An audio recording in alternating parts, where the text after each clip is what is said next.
981 দিন পর ব্রাজিলের জার্সিতে মাঠে নামলেন নেইমার। ম্যাচের বয়স তখন 75 মিনিট এবং ব্রাজিলের মতো খেলো স্কটল্যান্ডের বিপক্ষে ব্রাজিল কখনো হারে না, এদিনও আসলে হারেনি। 11 বার দেখা হয়েছে, 9টাতে ব্রাজিলের জয় এবং 2টা ড্র হয়েছে এবং ব্রাজিল গ্রুপ চ্যাম্পিয়ন হয়েই নকআউটে চলে গেছে, রাউন্ড অফ 32-তে চলে গেছে। ব্রাজিলের ম্যাচ নিয়ে ডেফিনেটলি আমরা আলোচনা করব, অন্যান্য ম্যাচগুলো নিয়ে আমরা কথা বলবো। আপনাদের সবাইকে ওয়েলকাম করছি এসএ টিভির ওয়ার্ল্ড কাপ স্পেশাল শো গোলে এবং আমাদের আজকের অতিথি special, very very very special, আমাদের অত্যন্ত প্রিয় মানুষ, আমাদের প্রিয় অভিনেতা মডেল মুকিত জাকারিয়া। আপনাকে স্বাগত জানাচ্ছি। কেমন আছেন? আমি ভালো আছি ভাই, আপনাকে দেখে বেশি ভালো লাগছে। রিয়েলি? একদম। আমি কিন্তু একটা অনুষ্ঠানে বলেছি, সেটা যদি একটু দর্শকদেরকে বলে খুব ভালো লাগবে। কি? আমি বলেছি আপনার মতো হ্যান্ডসাম কেন অ্যাক্টিং করেন না না, অভিনয় তো এমন একটা শিল্প, অভিনয় না জানলে তো সেটা আসলে করা যায় না। সো আমি এটা আসলে পারি না, এটা সেই কারণে এটা কিছুই না। এই যে আপনি যে আমি যে পারি না, এটাই অভিনয়। এটা অভিনয়। আচ্ছা, আর তবে আপনার মতো হ্যান্ডসাম লোকের দরকার ছিল। অলরাইট, সো মুকিত ভাই, আমরা ওয়ার্ল্ড কাপ প্রসঙ্গে আসি। আপনি কোন দলকে সাপোর্ট করেন? আমি দুটো। কোন দুইটা? Brazil, Argentina. এটা কেমনে সম্ভব? এটা সম্ভব হচ্ছে এখন যার গোল সংখ্যা বেশি হবে, যে ভালো ভালো কার্ড, লাল কার্ড পাচ্ছে না, যে মানে গতানুগতিক, যেমন আপনি ডিপ্লোম্যাটিক আনসার বাদ দেন, আপনি কোন দল সাপোর্ট করেন? আমি দুটো দল। আপনি লিটারালি ব্রাজিল আর্জেন্টিনা সাপোর্ট করেন? Brazil Argentina. এটা আর্জেন্টিনা হয়ে যাবে, এটা ব্রাজিল হয়ে যাবে। রাইট। সো মূলত আপনি লাতিন আমেরিকার ফুটবলের ফ্যান? মানে আমি আবার বলছি ব্রাজিল আর্জেন্টিনা। অলরাইট, ওকে, ইন্টারেস্টিং। মানে এরকম তো দেখা যায় না কাউকে। ফাইন ভাই, একটি কথা, 981 দিন পরে সবার কাঙ্ক্ষিত পার্সন নেইমার মাঠে নেমেছে। কিন্তু আপনার কি মনে হচ্ছে যে 15-20 মিনিট যেটা সে খেলেছে, সেটা কি আগে যেভাবে মানুষ চিৎকার করেছে যে নেইমার, তার সাথে কি 15 মিনিট আপনার কাছে কতটুকু রিলেটেড মনে হয়েছে? আমার মনে হয় যে ডেফিনেটলি নেইমার তো একটা প্রেশারে তো ছিল, যে ফর দ্য ফার্স্ট টাইম সে এবারে ওয়ার্ল্ড কাপে মাঠে নামার পরেও কিন্তু সে অন টার্গেট একটা শট নিয়েছে এবং ভিনিসিয়াস জুনিয়রকে 2-1টা বল সে বানিয়ে দিয়েছে। সো মিনিট 20 সে মাঠে ছিল। মিনিট 20 নেইমারের মাঠে থাকাটাই আসলে সবচেয়ে বড় ব্যাপার। এক্স্যাক্টলি। এবং রাউন্ড অফ 32-তে আমরা প্রবাবলি নেইমারকে একেবারে স্টার্টিং 11-এ দেখবো। সো নেইমারের প্রেজেন্স সেটা ব্রাজিল দলের জন্য খুবই গুরুত্বপূর্ণ এবং আরও গুরুত্বপূর্ণ হবে যখন তারা আসলে নকআউট রাউন্ডে যখন যাবে। সো আমরা কথা তো বলবোই, আড্ডা দেবো। আমরা আগে গোলগুলো দেখে নিতে চাই। গতকালকে অনেকগুলো ম্যাচ ছিল, সেই ম্যাচগুলোর গোলগুলো দেখে যদি আমরা কথা বলি, সুইজারল্যান্ড ভার্সেস কানাডা যে ম্যাচটা হয়েছে, সেই ম্যাচের গোলগুলো যদি আমরা দেখি, সুইজারল্যান্ড এবং কানাডা, এবং এইটা ম্যাচটা জিতে নিয়েছে সুইজারল্যান্ড। 2-1 গোলে সুইজারল্যান্ড এই ম্যাচটা জিতেছে। প্রথম গোলটা করেছেন ভার্গাস গোল করেছেন ম্যাচের বয়স যখন 46 মিনিট তখন, এবং এই গোলটাতে এগিয়ে যায় সুইজারল্যান্ড। বাই দ্য ওয়ে, কানাডার হোম ভেন্যুতে খেলা হয়েছে এবং দ্বিতীয় যে গোলটা হয়েছে সেই গোলটা 57 মিনিটে হয়েছে এবং মানজাম্বি তিনি এই গোলটা করেছেন। সো আরও একটা ফাইন গোল ফ্রম সুইজারল্যান্ড। এবং এরপরে আসলে কানাডা আপ্রাণ চেষ্টা করেছে কাউন্টার অ্যাটাক করে গোলগুলো শোধ করার, এবং একটা গোল তারা শোধ করতে সক্ষম হয় ম্যাচের বয়স যখন 76 মিনিট, এবং আকিন পেলু তিনি 76 মিনিটের মাথায় গোল শোধ করেন। আপনি দেখছেন যে পুরো গ্যালারি লাল হয়ে আছে, সেটা তো আপনি দেখলেন? তাই দেখছি। রাইট। সো এখানে খুব ইন্টারেস্টিং একটা ঘটনা ঘটেছে, পুরো স্টেডিয়াম লাল, কিন্তু কানাডা সাদা রঙের জার্সি পরে খেলতে নেমেছে আর সুইজারল্যান্ড খেলেছে লাল পরে। সো মানে ওরা ভেবেছিল যে কানাডা লাল পরে খেলবে, কিন্তু সেই ঘটনাটা আসলে ঘটেনি। আবার আরেকটা চোখে পড়েছে, ফাইমে দেখেছি পুরো স্টেডিয়ামে গোল করে পুরো স্টেডিয়ামে সবাইকে লাল দেখা যাচ্ছে। সেখানে একটা বেভারেজ কোম্পানিও লাল হয়ে আছে, একদম লাল হয়ে আছে। আমরা সেটাই দেখলাম, চোখে পড়েছে। এক্স্যাক্টলি। সো আরো অনেকগুলো ম্যাচ ছিল, সেই ম্যাচগুলোর গোল আমরা দেখে নিতে চাই। নেক্সট যে ম্যাচটা নিয়ে কথা বলতে চাই, বসনিয়া ভার্সেস কাতার, সেই ম্যাচের গোলগুলো আমরা যদি দেখি, এতগুলো ম্যাচ হয়েছে আসলে সবগুলো ম্যাচ ফলো করা it's very difficult. So Bosnia versus Qatar ম্যাচে গোলটা হয়েছে 29 মিনিটের মাথায় এবং বসনিয়া তারা গোলটা করেছে এবং এগিয়ে যায় তারা 1-0 গোলে। এরপরে যে ঘটনাটা হয়েছে যে ম্যাচের 34 মিনিটের মাথায় দ্বিতীয় গোলটা আসলে হয়ে যায়। সো এশিয়ান দল কাতার, তারা আসলে ওয়ার্ল্ড কাপে প্রথম ম্যাচে একটা চমক দেখিয়েছিল যখন তারা সুইজারল্যান্ডের সাথে ড্র করে, কিন্তু এরপরে তারা আসলে কানাডার কাছে অনেক বড় ব্যবধানে হেরে যায়, 6-0 গোলে হেরেছিল কানাডার কাছে।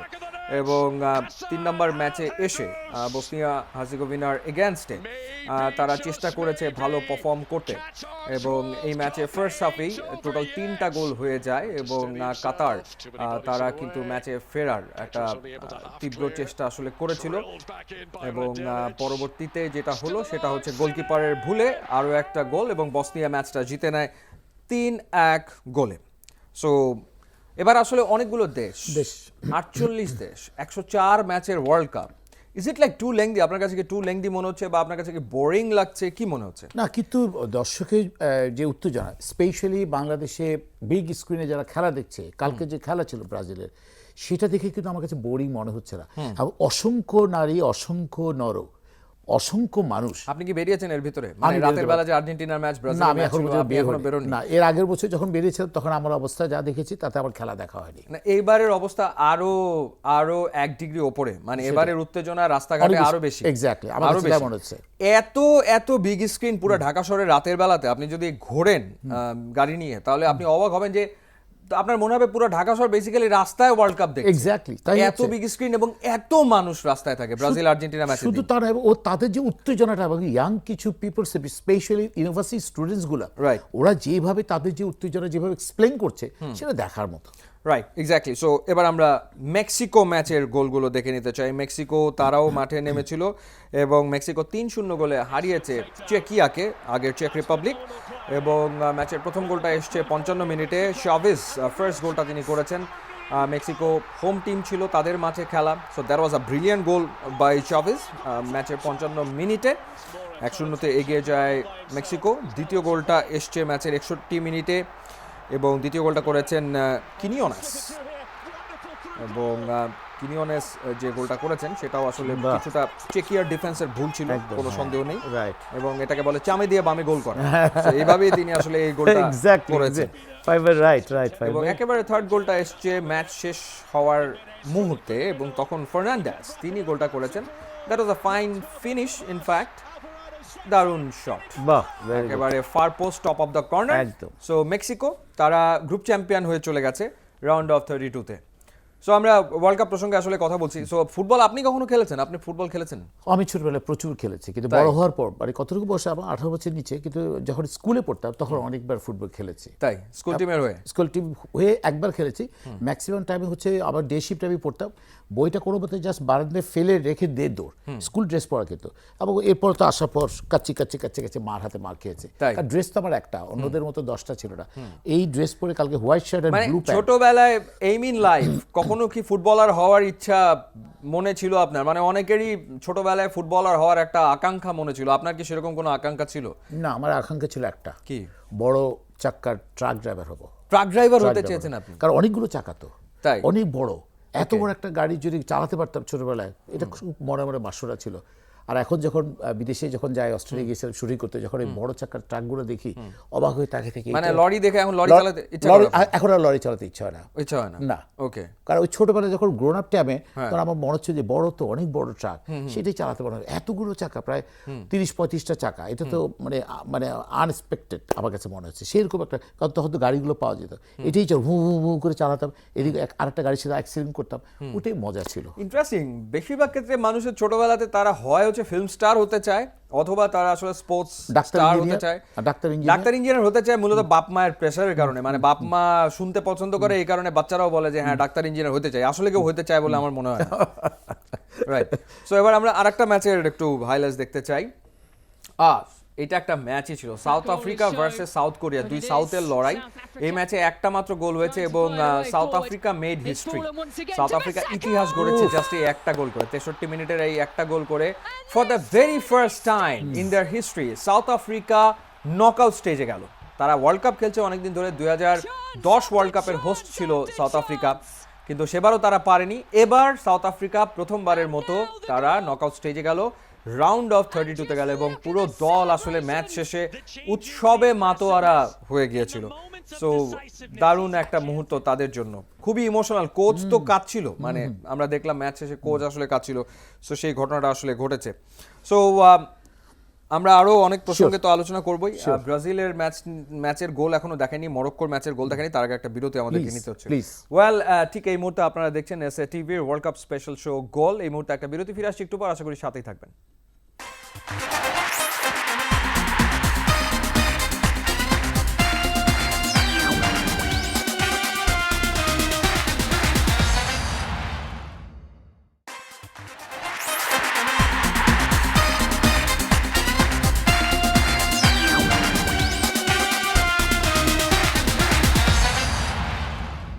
ধন্যবাদ সাথে থাকার জন্য। আপনারা দেখছেন এসএ টিভির world cup exclusive show goal, and this is Fahim Rahman. এবং আজকে আমাদের স্পেশাল অতিথি, আমাদের প্রিয় অভিনেতা এবং মডেল মুকিত জাকারিয়া, আপনাকে আরো একবার ওয়েলকাম করছি। সো আমরা ব্রাজিল ম্যাচ নিয়ে কথা বলবো, মরক্কোর ম্যাচ নিয়ে কথা বলবো। গোল করেছেন লাইফে কতবার? খুব একটা বেশিবার করতে পারিনি। না না, মানে আমি যেসব এটাকে আমি রূপক অর্থে বলেছি। ধরেন হচ্ছে জীবনের কোন কোন মুহূর্তগুলোকে আপনার মনে হচ্ছে ইয়েস গোল করলাম? আজকে যে আমি অভিনেতা মডেল হয়েছি সেটা মনে সেটা আপনার জীবনের একটা গোল, কারণ আমি খুব কষ্ট করে এখানে এসেছি। আচ্ছা, এটা গেল। আর প্রতিবারই হেরে যাই, কারণ আমি সবাইকে খুব আর্লি বিশ্বাস করি, সব জায়গায় ক্ষতি হয় আমার, রাইট, খুব প্রবলেমে পড়ি। আচ্ছা, সো তার মানে হচ্ছে যে the best ever goal in your life to become actor, এটাই একদম। এবং আমি কাউকে লাল কার্ড দেখাতে পারি না। লাল কার্ড নিয়ে একটা চমৎকার কথা মনে পড়ে গেল। শুরুতে ফাইন বাই একটা দেখলাম, শুরুতে ফার্স্ট যে খেলাটা এবার তিনটা লাল কার্ড ছিল। আমার কাছে কেন জানি মনে হচ্ছিল যে এবার যতগুলো খেলা হয়েছে লাল কার্ডে ছড়িয়ে ছিটিয়ে যাবে। অলরেডি রেকর্ড হয়ে গেছে লাল কার্ডের। কটা হয়েছে সব মিলে বোধহয় এখন পর্যন্ত 7টা 8টা না, তিনটা ফার্স্ট ডে যখন হয়েছে তাতে মনে হচ্ছে প্রায় 40টা আসবে। না, সেটা হয়নি, সেই তুলনায় কিন্তু হয়নি। সেই তুলনায় যদি আমরা গ্রেস হিসেবে যদি করি, অ্যানালাইসিস করি, তাতে মনে হচ্ছে যে 7টা মানে খুব একটা বেশি না, কারণ 3টার সাথে 7-এর কোনো মিল দিচ্ছে না। খেলা তো অলরেডি প্রায় 20টা মতো হয়ে গেছে। না, আরো বেশি হয়ে গেছে। সো আমরা এবার মরক্কো ম্যাচের গোলগুলো দেখতে চাই। খুবই ইন্টারেস্টিং একটা ম্যাচ ছিল মরক্কো ভার্সেস হাইতি, যেই ম্যাচে আসলে হাইতি আগে গোল করেছে এবং যে গোলগুলো হয়েছে সেগুলো খুব দারুণ গোল। প্রথমটা ডিবক্সের ভেতরে ক্লিনিক্যাল ফিনিশ ছিল হাইতির, এবং এটা একটা ওন গোল ছিল। বোনো গোলরক্ষক, সে আসলে ক্লিয়ার করতে ব্যর্থ হয়েছে। তারপরে যে গোলটা হয়েছে সেটা আশরাফ হাকিমি ম্যাচের 39 মিনিটে, মরক্কোর ক্যাপ্টেন, তিনি স্কোর করলেন। দুর্দান্ত খেলেছেন গোটা ম্যাচে আশরাফ হাকিমি, এক্সেলেন্ট পারফরমেন্স ছিল ক্যাপ্টেনের, সামনে থেকে দলকে নেতৃত্ব দিয়েছেন। এর পরের গোলটা হয়েছে ম্যাচের 43 মিনিটে, এবং যেই গোলটা হয়েছে এটা প্রবাবলি ওয়ার্ল্ড কাপের one of the finest goals, এবং গোলটা করেছেন ইজোদর। তিনি 43 মিনিটসের মাথায়, এবং যে শটটা নিয়েছেন সেটা একটা দুর্দান্ত গোল ছিল। হাইতি 2বার এগিয়ে যায় এবং পরবর্তীতে ম্যাচে ফেরে, এবং সাইবারি তিনি পরপর 3 ম্যাচে গোল করলেন। তিনি ব্রাজিলের এগেনস্টে গোল করেছেন, তিনি হাইতির এগেনস্টে গোল করেছেন, এবং তিনি স্কটল্যান্ডের এগেনস্টে গোল করেছেন। এরপরে যেই গোলটা হয়েছে সেটা 78 মিনিটের মাথায় বদলি হিসেবে নেমে রাহিমি স্কোর ফর মরক্কো, দারুণ একটা গোল, এবং তখন স্কোর লাইন হয়ে যায় 3-2। সো ফাইনালি ম্যাচটা 4-2-তে জিতে নিয়েছে মরক্কো, এবং ইয়াসিন তিনি লাস্ট গোলটা করেছেন। সো মরক্কোর গোলগুলো আমরা দেখলাম। লাস্ট ওয়ার্ল্ড কাপের সেমিফাইনালিস্ট, এবারও অনেক দূর যাবে বলে আসলে মনে হচ্ছে মুকিত ভাই। মানে এই যে নতুন নতুন দল কিন্তু উঠে এসছে ফুটবলে, যেমন মরক্কো। কিন্তু আমি অন্য জায়গায় একটু জরুরি, আচ্ছা এশিয়াতে এবার কয়টা কান্ট্রি খেলছে? এশিয়া থেকে 8টা। কেমন পজিশন এখন এশিয়া? না, এখন পর্যন্ত তো জাপান ছাড়া আসলে কেউ খুব যে ভালো খেলছে ব্যাপারটা তা না। জাপান ভালো খেলছে, কিন্তু জাপান ছাড়া যে বাকি দলগুলো খুব ভালো খেলছে ব্যাপারটা তা না। So Japan probably group runners up হয়ে হয়তো রাউন্ড অফ 32-তে যেতে পারে, এবং যদি যায় তাহলে ব্রাজিলের মুখোমুখি হবে যদি তারা গ্রুপ রানার্স আপ হয়। তাহলে ব্রাজিল প্রসঙ্গ যখন এলো, তাহলে আমরা ব্রাজিলের গোলগুলো দেখে ফেলি। ব্রাজিলের গোলগুলো না দেখলে নয়, এবং যেখানে ভিনিসিয়াস জুনিয়রের ম্যাজিক ছিল গোটা ম্যাচ জুড়ে। প্রথম গোলটা ভিনিসিয়াস জুনিয়রের স্কটিশদের ডিফেন্সের ভুলে ভিনিসিয়াস জুনিয়রের ঠান্ডা মাথার ফিনিশ, ম্যাচের 70 মিনিটেই এগিয়ে গেল ব্রাজিল, এবং ওয়ার্ল্ড কাপে এটা ভিনিসিয়াস জুনিয়রের 3rd গোল ছিল। প্রত্যেকটা ম্যাচে ভিনি তার ম্যাজিক দেখাচ্ছেন, প্রত্যেকটা ম্যাচে গোল করছেন, এবং দ্বিতীয় যে গোলটা ছিল সেই গোলটাও একটা চমৎকার হেডার ছিল ভিনিসিয়াস জুনিয়রের। সো গোল নম্বর 4 ভিনিসিয়াস জুনিয়রের, এই ওয়ার্ল্ড কাপে তার এটা 4 নাম্বার গোল হয়ে গেল। আর্লিং হালান্ডের গোল 4টা, কিলিয়ান এমবাপ্পের গোল 4টা, ভিনিসিয়াস জুনিয়রের গোল 4টা, এবং ফাইনাল গোলটা করেছেন কুনিয়ার এটা এবারে ওয়ার্ল্ড কাপের 3rd গোল। দারুণ গোল করেছেন কুনিয়া। সো ব্রাজিলের মতো খেলেছে স্কটল্যান্ডের এগেনস্টে, এবং যে সেলিব্রেশন আমরা দেখলাম সেটাও একটা কুনিয়ার টিপিক্যাল সেলিব্রেশন। সো কি মনে হচ্ছে এই ব্রাজিল দলকে দেখে? মনে হচ্ছে যে চ্যাম্পিয়ন হতে পারবে? আমার মনে হচ্ছে না। মনে হচ্ছে না? আমি একটু চেঞ্জ হই। কেন? কারণ হচ্ছে আমার কাছে মেসির যে খেলার যে পাসিংগুলো যেভাবে যাচ্ছে তাতে আমি ছন্দটা খুঁজে পাচ্ছি না ব্রাজিলের কাছে। তাই? পাচ্ছি হালকা, খুব একটা বেশি না। আমার কাছে 60-40 মনে হচ্ছে। বাট যত আগাচ্ছে, ধরেন প্রথম ম্যাচের চেয়ে দ্বিতীয় ম্যাচে ভালো খেলেছে, দ্বিতীয় ম্যাচের চেয়ে তৃতীয় ম্যাচে ভালো খেলেছে ব্রাজিল, মানে ভালো খেলাটা প্রতিনিয়ত বাড়ছে তাদের। বাড়ছে কারণ হচ্ছে নেইমার যে 20 মিনিটস যেখানে ছিল, 20 মিনিটস আমার কাছে অতটা যেভাবে হাইপ করেছে, যেভাবে তার প্লে খেলাগুলো যে আমরা ভাবছিলাম, যে চিন্তা করে আমরা ভেবেছি, সেটা কিন্তু আমাকে আশাহত করেছে। তাই? অলরাইট, ওকে। সো আপনি ব্রাজিলের কাপ জেতার সম্ভাবনা দেখছেন না ওইভাবে? আর আমি আবার বলবো যে আমি ব্রাজিল আর্জেন্টিনা, কারণ হয়তো হতেও পারে, তবে যাই না, নেইমার হয়তো খেলা হয়তো 20 মিনিট ওইভাবে খেলেনি, পরে খেলাগুলোতে নিশ্চয়ই কিছু আশারও কিছু দেখাবে বলে মনে হচ্ছে। রাইট। সো এবার আমরা আমাদের ফুটবল নিয়ে একটু কথা বলি। মানে রিসেন্ট সময়ে কি বাংলাদেশের ফুটবল ফলো করছেন? যে হামজা চৌধুরী আসার পর বাংলাদেশের ফুটবলে যে একটা বৈপ্লবিক পরিবর্তন আমরা লক্ষ্য করছি। বিশাল। শুধু হামজা কেন, সবাই যে তিনজন খেলছে অসাধারণ। তার চেয়ে সবচেয়ে বড় কথা হচ্ছে মেয়েদের ফুটবলটা। আমি ভীষণভাবে রূপা চাকমাকে, আচ্ছা আরো অনেকে চাকমা, যাকে আমরা বাংলাদেশের লিওনেল মেসি বলি, তো সেই জায়গাটায় বাংলাদেশ লাস্ট 3 ইয়ার্স ক্রিকেট, মেয়েদের ফুটবল অসাধারণ জায়গায় চলে গেছে 3 ইয়ার্সে কিন্তু বলেছি। এবং আমরা তো মেয়েদের এশিয়ান কাপে খেলে ফেললাম, অস্ট্রেলিয়াতে হলো, মেয়েদের এশিয়ান কাপে আমরা খেলেছি। সো ডেফিনেটলি আমার মনে হয় যে ছেলেদের আগে বাংলাদেশের মেয়েরা হয়তো ওয়ার্ল্ড কাপে চলে যেতে পারে। সো ওয়ার্ল্ড কাপে কিছুটা ফাইন বাই অবলিক কিছুটা, এক্স্যাক্টলি। সো সেটা অনেক বড় ব্যাপার হবে। আমরা আরেকটা বিরতি নেব, আজকে অনেকগুলো ম্যাচ আছে, সেগুলো নিয়ে টুকটাক একটু আলোচনা হয়তো আমরা করব। ওয়েল, আপনারা দেখছেন এসএ টিভির ওয়ার্ল্ড কাপ শো গোল। এই মুহূর্তে আরো একটা বিরতি, ফিরে আসছি একটু পর, আশা করি সাথেই থাকবেন।